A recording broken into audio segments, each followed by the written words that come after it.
Good morning, everyone, and welcome back to our gardens. This morning I would like to focus on one particular plant. And a gardening YouTuber that I watch posed the question, if you could only have one plant in your garden, what would that be? And for me, that is Salvia. I have 10 different varieties of Salvia in the yard, and they are constantly covered with pollinators, from bees to wasps to hummingbirds to butterflies. It's just a wonderful, wonderful plant. And most of the ones that I have are perennials. Of course, there are some Salvia that are annuals. But what I'm showing you right now, the first one is the purple one. And this is known as Salvia Amistad. And I kid you not, it is as tall as I am. And I am 5 feet 5 inches tall. So let me come in close to these beautiful calyxes and blooms. Love the foliage, love the color of the foliage, love the robustness. The one next to it is, it's what they call its cousin, and that's Salvia Amante. Let me bring up the...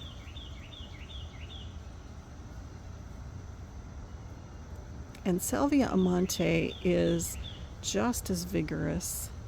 The calyxes are beautiful. I'm getting buzzed by a lot of bees here.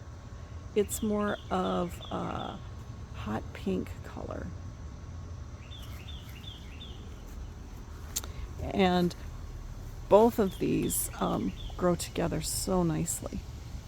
Okay, down here is Salvia Leucantha. I love this particular salvia. I love the purple calyx and the white flowers. I love the leaves. They're so soft and tender. And this will also get very, very tall. Probably not quite as tall as the Amistad. Salvia Leucantha is called Mexican bush sage. Again, pollinators just absolutely love these plants.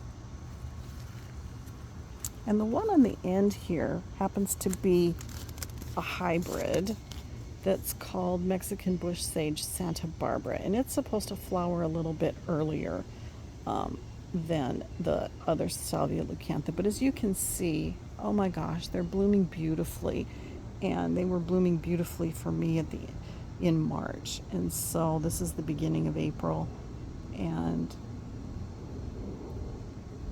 love Salvia Leucantha. Okay, next.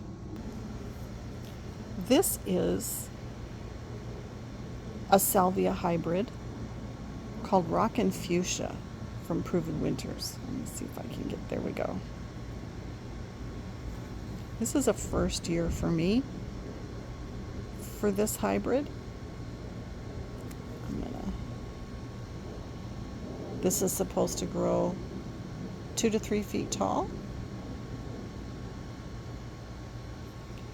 And the thing I like about that drew me to this were these wonderful fuchsia, just electric colored fuchsia blooms on the calyx or bloom stalk. So I've noticed the pollinators, even though I have it in the north bed that I'm going to go to in just a second. But I have this in a particular pot, and the pollinators still make it over here and just love it. All right, next. This is a bush salvia. Let me bring up the tag here. Let's see. There we go. And it is a hybrid that one of the main parents is Salvia grigii.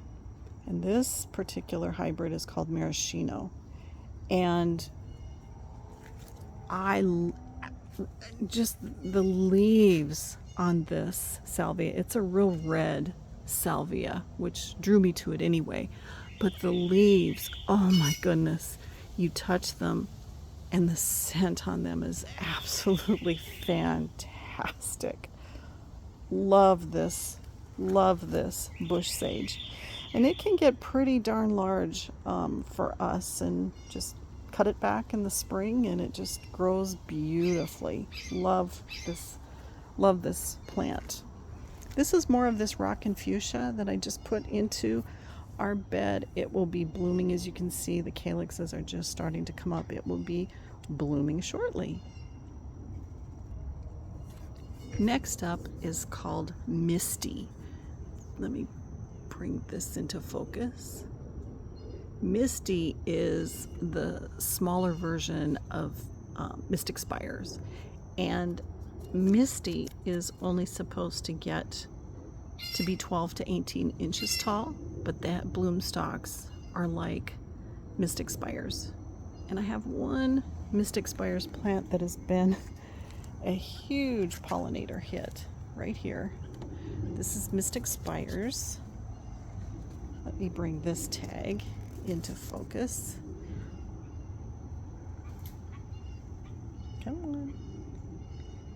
Mystic Spires Blue Salvia. And Mystic Spires is supposed to get 2 feet tall. These bloom stalks, calyxes with the flowers are fantastic. They're covered with pollinators constantly. Love this salvia. The next, sorry about that bird. He is singing. The next salvia I want to share with you isn't blooming right now because it doesn't bloom until the fall. But this salvia, oops, come on, focus,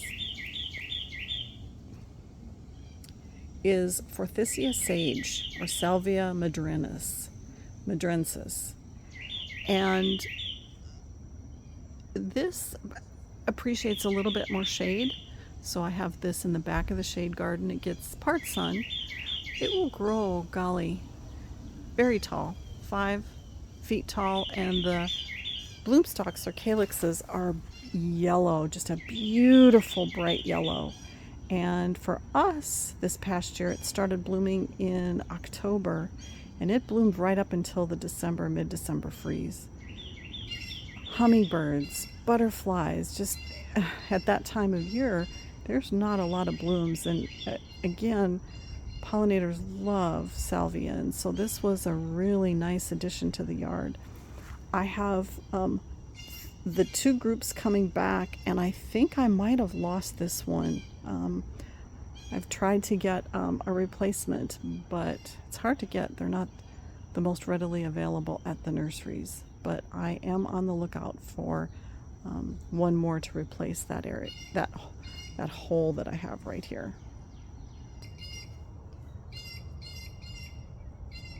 The next salvia that I have is I have actually planted in one of our raised beds, and I lost one this last winter, but this one came back, and let me bring this up. This is called April Night. It is like the very popular May Night, although this one is supposed to bloom earlier, and it does live up to its name. It blooms nice and early. It blooms all summer long, and this is a Salvia nemorosa. And they're supposed to get about 12 to 16 inches tall, and that's about what I see in the landscape. So I feel bad that I lost one, so I will probably try to replace that if I find one. And finally, this is probably my least favorite salvia. I'm not really sure how to pronounce it.